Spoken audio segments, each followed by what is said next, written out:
Now, the Three Martini Lunch with Greg Corombos and Jim Garrity.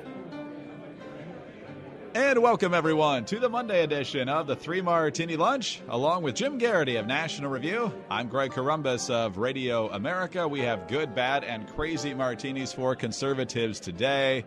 And for those of you wondering, yes, I'm okay. I'm disappointed, obviously. Things did not go as planned or as hoped in the final NFC wildcard game. The Bears had a home game against the Eagles. The Bears were ahead in the fourth quarter. They gave up a touchdown with about a minute to go.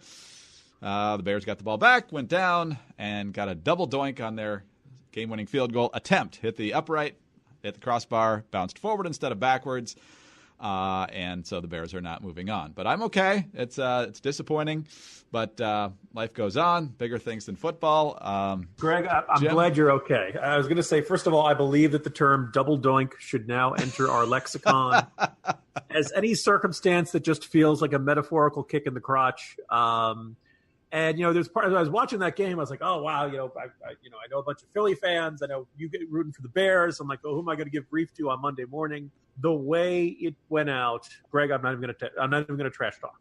That was the fan equivalent of watching a Redskins quarterback bend sideways, like Theismann or Alex Smith earlier this year. That was just painful.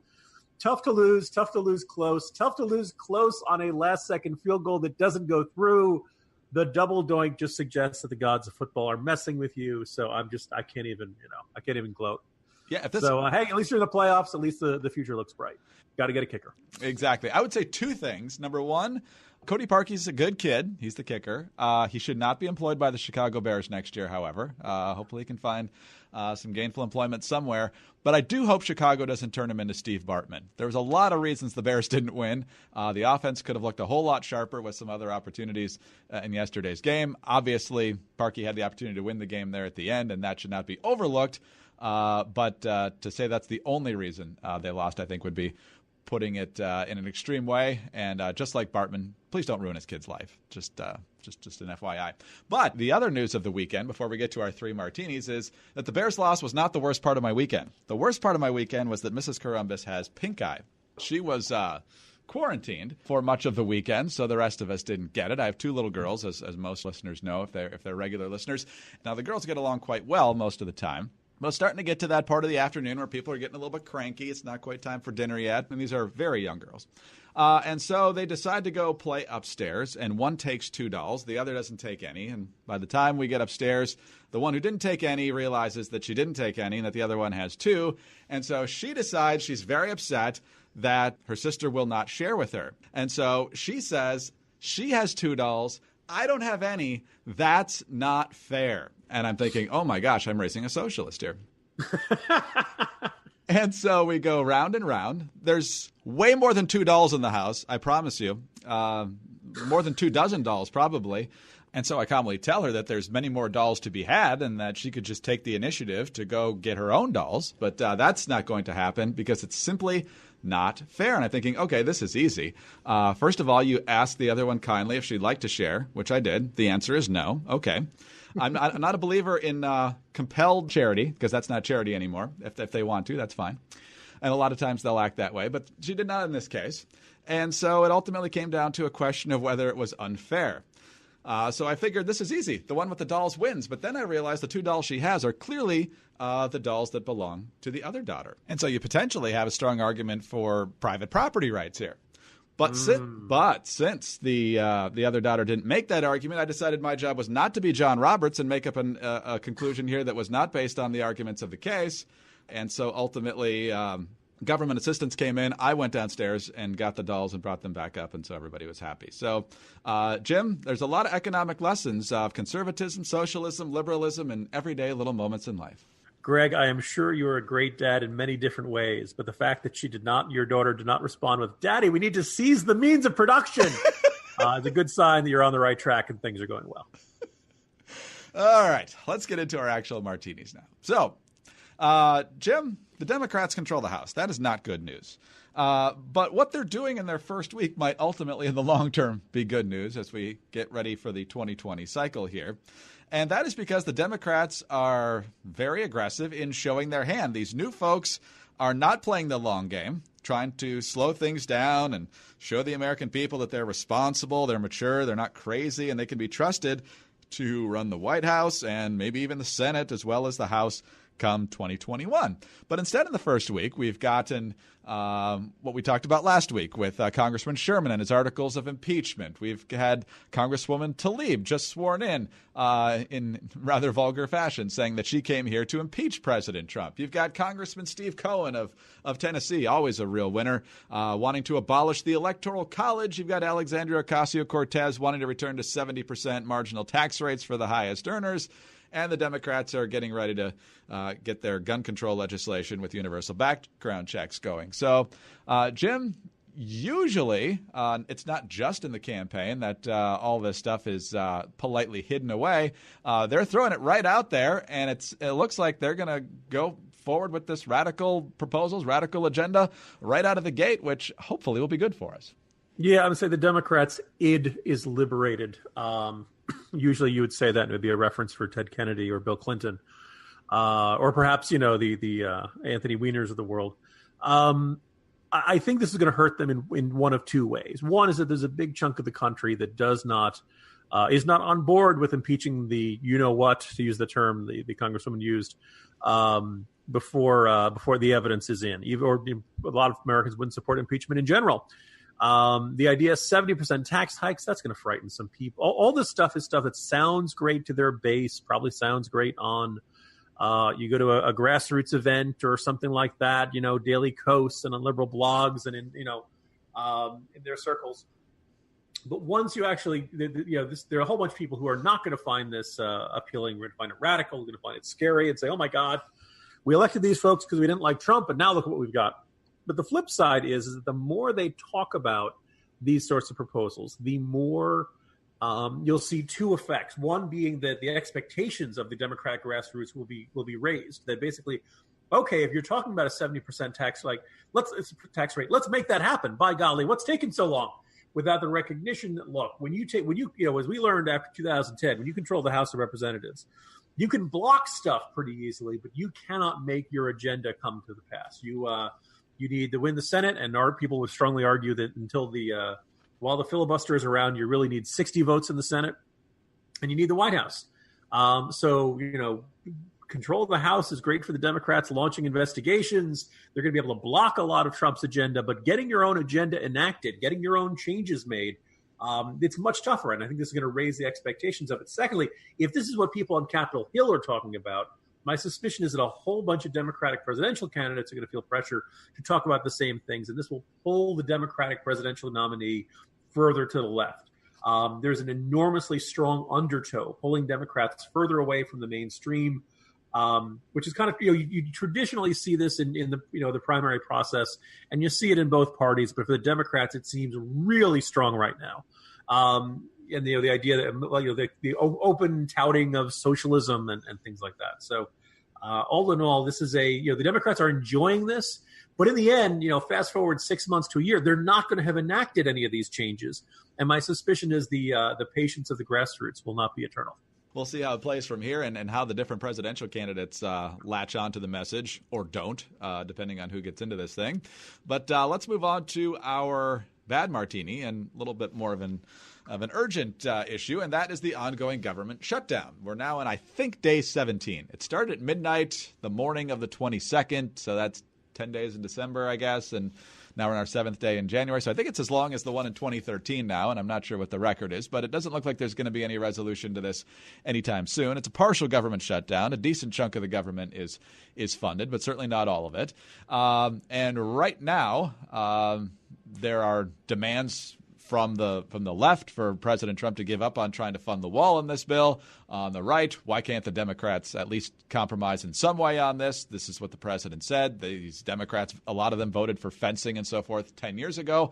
What's the problem? Walls aren't actually immoral, as Nancy Pelosi points out. But, Jim, one of the arguments from the right that we're seeing is that we're 2.5 weeks into this thing now, and for most people, nothing seems to be all that different. Their lives haven't changed much as a result of the shutdown, so we really don't need all this government anyway. Now, you and I would agree that we could certainly use less government, but in this particular circumstance, as you point out in the Morning Jolt today, what might appear to be the case isn't necessarily the case. This is separate from the general arguments about the size of government. Seeing some folks saying, well, look, the government is operating just fine, even with all these folks furloughed. And the other thing you hear a lot of, and I had a couple exchanges with people this morning, is saying, look, I don't even see any effect of this. Okay, if you go to the airport and the TSA workers are still working, you're like, oh, okay, so the government is still working. No, those workers are working without pay right now. Presumably, those workers will get paid the back pay they're owed once the government shutdown ends. But let's face it, if people had said at Radio America, at National Review, or any listeners out there, if your boss said, look, I'm not going to pay you for a while. I don't know when I'm going to pay you. I'll pay you eventually, and I'll get you all the back pay. Could be a week, could be 2 weeks, could be months. And as the president allegedly said, it could be months or even years. I'll pay you eventually. Well, look, your bills are due. And even if you don't like the TSA, fine. As I go through the morning jolt, you've got FBI agents are doing their jobs without getting paid. One of the great ironies, we're having this big fight about the wall and border protection. Employees of the U.S. Customs and Border Protection, about 55,000, they're still on the job. And let's face it, these guys risk their lives on this job. Their jobs can be dangerous. You don't know when you're going to run into drug smugglers or people smugglers or get shot at or any type of dangerous thing. We've seen these things, and we're back in Fast and Furious. These are dangerous jobs, and the government is saying to these people, look, you still have to do your job. You still have to take the risks entailed with doing your job and doing your duties. We'll pay you eventually. Hope this works out okay for you. Immigration and Customs Enforcement. You keep hearing Democrats saying they want to abolish ICE. Well, the government shutdown has effectively abolished temporarily their paychecks. Citizen Immigration Services, U.S. Secret Service. Everybody around the president's still getting paid because the executive branch appropriations were made, but the U.S. Secret Service is not getting paid. DHS Cybersecurity, FEMA, U.S. Coast Guard. They worked out a last-minute deal before the shutdown. They get one extra paycheck, but I believe they will not get their next paycheck at the end of January if this doesn't end this week. That's Department of Justice. We talked about the FBI, Federal Bureau of Prisons, about 35,000 guards and employees. DEA, 7,600 employees working without pay, 4,600 in the U.S. Marshal Service, 4,200 the Bureau of Alcohol, Tobacco, and Firearms. I'm listing the parts of the government that conservatives generally like. There's this, argument on the left that, conservatives at their heart are basically anarchists. We don't like any government. We don't like any, No, we believe the government is there to protect your rights. And all of these institutions, in one form or another, their job is to protect your rights from crime and stuff like that. Now, the reason you're not noticing the government, if everybody at the Customs and Border Patrol didn't show up to work tomorrow, you would notice.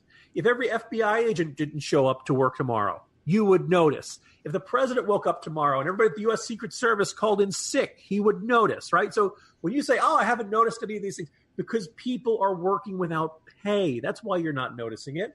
So anyway, I just get really annoyed with this argument.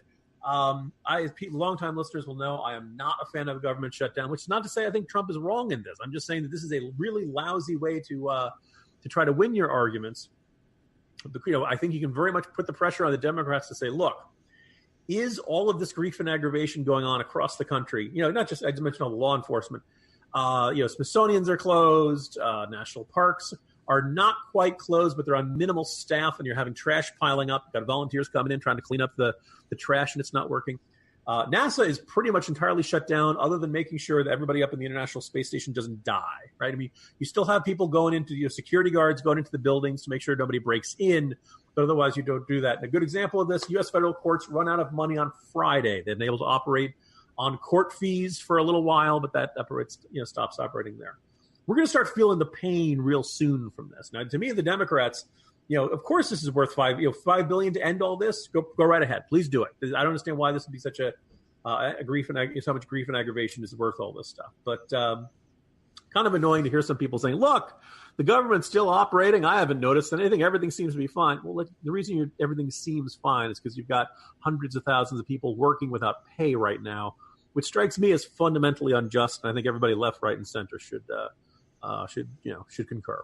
So how does this end? I mean, you do have good arguments involved here. I mean, the Democrats are willing to spend money on anything, so $5 billion more isn't the end of the world. I think Trump would have a better case if he had actually remembered that he promised to veto anything without this and didn't bless a continuing resolution with no money until the House Freedom Caucus reminded him of what he said. So it's kind of a haphazard line in the sand that he drew there. So how does this actually get resolved? Well, one of two possibilities. Possibility one is you do start seeing these government workers who are feeling the pressure, start putting pressure on Democratic lawmakers. I know the president got in trouble for saying most federal workers are Democrats. I think we can argue about the precise ideological split at each agency. I think you'll probably find more right of center folks in the FBI's ranks than say at HUD's. But the point is that, the Democrats are the party of government, and they are the ones who are probably more likely to be receptive to the complaints of government workers saying, hey, we got Christmas bills to pay. We got, rent to pay. We got credit card bills to pay. We got savings, but we can't cover all this stuff. We need to start getting paid for the work that we're doing. And you see the Democrats fold. Other possibility, look, you saw Cory Gardner, Freudian slip there. Susan Collins saying this weekend they think the government should be reopened. They should continue negotiating over the wall while the government is reopened. I got to tell you, though, I think the perception of a lot of folks would be that once you reopen the government, the Trump administration loses the leverage to force Democrats to fund the wall. So we'll see how it shakes out. My suspicion is that by the end of the week, the pressure to end this shutdown will increase dramatically. The question will be which party feels more pressure. If the president doesn't get funding for the wall, I think you can safely wonder, though, what was all this for if you go through all the aggravation of a government shutdown. A government shutdown, we'll recall that, in the Oval Office, he said he would take the blame for, and then don't get what you want at the end. All right, let's go to our crazy martini now, Jim. And we hear a lot about fake news. Trump uses the term a lot. Sometimes it's justified. We've documented many different cases of media bias, but one that's essentially fabricated out of whole cloth has been discussed now for a number of days. It's so absurd that it's almost feels weird to talk about. But we go back to Alexandria Ocasio-Cortez. One anonymous Twitter account posted a video of Ocasio-Cortez dancing back either in high school or college. She's spinning around and so forth. Looks like she's having fun. And then the description inside the tweet is denigrating towards Ocasio-Cortez. Instantly, at least on conservative Twitter that I witnessed, and you probably follow more people there than I do, all it was, why are you criticizing her for this? She's a young kid. She's having fun. I don't see what the problem is. Go after her ideas because those are crazy. And because one person who nobody really knows threw this out there, you've got all the mainstream media essentially saying that Ocasio-Cortez is being blasted for dancing. She even sent out a subsequent tweet suggesting that conservatives somehow had a problem with dancing. And this is how fake news goes around the world before the truth gets its boots on. It's one thing to see this from the likes of Daily Beast. We would figure that, Alexandria Ocasio-Cortez would say the GOP without actually naming anyone, in there. For every time you see one of these articles, you want to say to people, who are these people? I realize there's this Anonymous Q 1776. That's the Twitter account. So apparently that person seems to be upset, but no one knows who Anonymous Q 1776 is. And I've heard more than one person speculate that, this is so perfect. This is such a parody of what a uptight conservative would think about, old footage of Alexandria Ocasio-Cortez dancing. This is basically John Lithgow in Footloose. Ban dancing, that this is the sort of thing with it's so perfect. You're sitting there thinking, did she put this out? Right? Or did some other person who wants to make conservatives look stupid put this out there, hoping everybody would, folks on the right would take the bait. But the great irony, at least as far as I had seen, Greg, is I don't think anyone has. I keep saying, show me one named conservative who has said, to hell with Alexandria Ocasio-Cortez for her sinful dancing or something. Show us the Puritans. Show us the people who are genuinely upset about footage of teenage Ocasio-Cortez dancing. I haven't run across it. You don't see this. And, even the likes of Rachel Lattimore and other folks who I generally like are this new site called The Bulwark. It's started by a whole bunch of folks who used to work on the Weekly Standard. I generally wish them well, but I'm still looking for people on the right. It's, the title of the article is How AOC Owns the Cons. And I'm looking, again, the article doesn't quote any conservatives who are actually upset by this, which seems like that would be a prerequisite for articles that contend these sorts of things. We don't know who 1776Q or whatever his name is. So again, I don't get angry at conservatives for not doing something that they are. I expect this sort of thing from the Daily Beast and other publications that have long since forsaken the trust of folks like us. But we expect better from our own side. It's really kind of annoying. And the other thing is that you're right. We shouldn't go lose our heads over every little video thing. Again, this incentivizing of outrage means people put stuff out there and say, "Oh my goodness, isn't this an outrage?"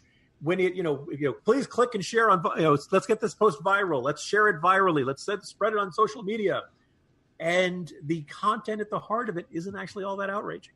You don't have to be outraged all the time. I remember having this argument with someone back at the beginning of the Obama administration, a very respected conservative columnist who said, look, we talk about the number of votes they had in the Senate. It's like, look, Republicans, you got to choose your battles really carefully at this moment. Like, no, at this moment, everything is a priority.